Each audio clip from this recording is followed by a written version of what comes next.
We all know the feeling of getting excited about something, a new idea, the decision to start gymming from next day, a creative project. It starts off with a lot of excitement. You wake up thinking about it, you're looking forward to it, the motivation feels effortless. And then a couple of weeks go by, you start finding excuses. You feel restless, there is a resistance, and slowly that motivation seems to be slipping away, and you are wondering why. Are you lazy? Are you not disciplined? Were you not in it? Well, the answer is not any of these. The answer is in your brain, in a chemical called dopamine. And today, I want all of you to understand how dopamine works, how it controls your motivation, and what can you do to bring your motivation back. I'm Dr. Sid Warrior. I'm a neurologist, and welcome to my YouTube channel where I teach you everything you need to know about your brain, your body, and how to stay healthy and happy. Welcome back. If you want to see more such videos, subscribe. It means a lot to me. Now, a lot of people misunderstand this thing about motivation. They think it is a personality trait. Some people are just motivated naturally and others are not. But that's not really the case because motivation is a neurochemical state. It depends on the levels of certain neurotransmitters in your brain, and the key one is dopamine. And here is the paradox. Dopamine has a double role in your brain. Dopamine is responsible for that initial excitement, but it is also responsible for sustaining motivation later on. It is the same chemical, but because it acts in two different parts of the brain, the effect is very different. And most people experience the first one and not the second. Most people feel the excitement of a new idea, but not the pleasure of sustained motivation. And that's what I'm teaching you today. So how do you get better control on both these actions of dopamine? Let's talk about the first one, which is the novelty spike. When you encounter something new, a new challenge, a new idea, a new person, your brain gets flooded with dopamine. Neuroscientists call it the reward prediction error. Basically, it means that whatever your brain was predicting will happen, if reality shows up as better than that, dopamine gets flooded. So dopamine is your brain's way of rewarding itself when you come across something better than what you were expecting. In other words, it is like hitting a jackpot in a casino. And greater the difference between your expectation and reality, more is the dopamine that you get. So if you were expecting 100 rupees and I give you 500, you'll be happy.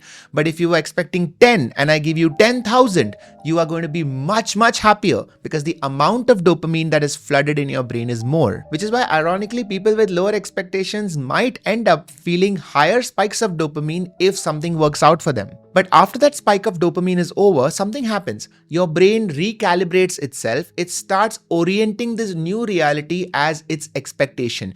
It starts setting the stage that this is the new normal. This is what I will expect from here on. Basically, it changes its prediction system. And so by the time you sit down to work on your new idea, it is no longer new. It's not unexpected. And so that dopamine level has fallen, that excitement is gone, and you feel like you don't want to do it anymore. This is not a flaw in your personality. This is the way your brain is designed because it is efficient to give an animal short-term bursts of motivation so that it can jump across a tree to grab a fruit, or it can chase after an animal to eat its lunch.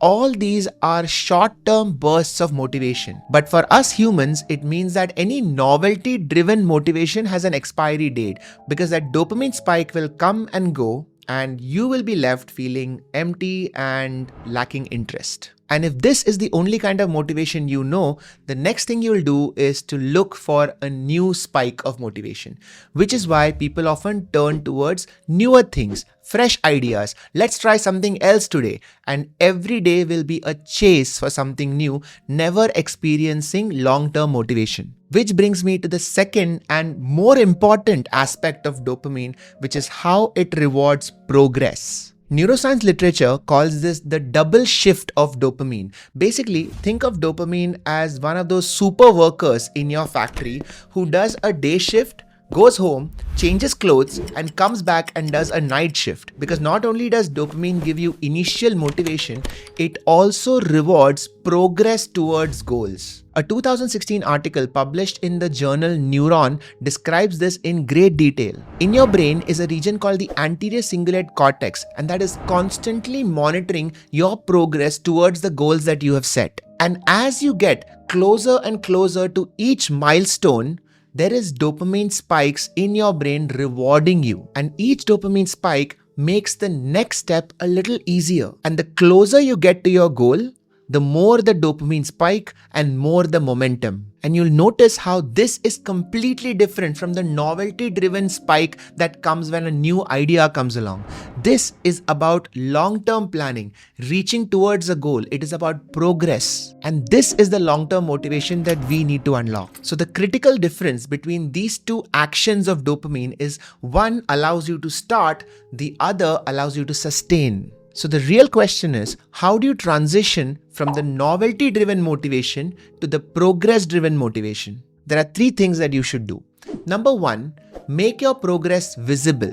Your brain can only react to the things that it sees and hears in the environment. So if you keep your own progress invisible to yourself, your brain will not find the motivation for those subsequent dopamine spikes. Make a progress chart, put it on your table, put little reminders on your calendar that will pop up and bring your attention to how far you have come. And not just your progress, but make your goals visible as well. For example, if I want to get fitter, one thing that I would do is to put a clear background on my laptop screen stating the exact goal that I am trying to achieve. It's not just about getting fit. I would probably say that I want to do 10 pull-ups by the end of next month. Now that is a clear goal that I can track, and I know how close I am getting. The more vague you keep your goal, the harder it is for your brain to get motivated from it. When you can break down a big goal into smaller goals to have clear milestones, each milestone brings a dopamine spike, and that will push you forward till the next goal. Think of it as F1 racing. If instead of doing 40 laps around a circuit, a driver simply had to drive down a straight road which had no checkpoints, how boring would that be? But because there are laps and checkpoints, you know how far they have come, how much is left, and who is winning. That is the kind of system that you need to build in your brain to build your dopamine motivation. The second step you have to do is to reduce the perceived cost. When we think of long-term goals, the first thing our brain does is calculate how much effort and time do I have to put into it. And anything that seems too big is not even worth starting out. And once that initial novelty spike fades, it becomes even less worth it. So design your environment to reduce friction, make it as easy for yourself as possible, whether it's putting out your shoes at night so that you go to the gym in the morning, or whether you keep your laptop and notebook ready so that you wake up and do your PowerPoint presentation. Whatever you can do to make the environment frictionless for yourself, it makes your motivation easier. And another aspect to this is to increase its perceived value by hyping up the goal. If you keep reminding yourself as to why did you want to start this in the first place and make it the most important priority for you, and you have to keep doing this, the cost-benefit ratio works in your favor. And the third step, our brain is evolved to take other people's opinions seriously. So one way you can hack into this system is by having accountability partners. Make sure that someone is checking up on you and checking up on your progress. For example, the reason that I have been able to go to the gym for the last 1 year pretty consistently is that I got myself a trainer. Now, it would have also worked just as well if I had a gym buddy, somebody who will call me up at 6 a.m. saying, "Where are you? I'm waiting." And when they don't show up, I have to be the accountability partner for them. It is a great system that genuinely works because for the brain, human connection is important. So you would rather do the uncomfortable thing than let someone else down. And one last takeaway that I want to give all of you is most people think that you have to get motivated first in order to act. But that is the wrong way to think about it, because action leads to dopamine. So in case you are not feeling motivated to do something, don't do it.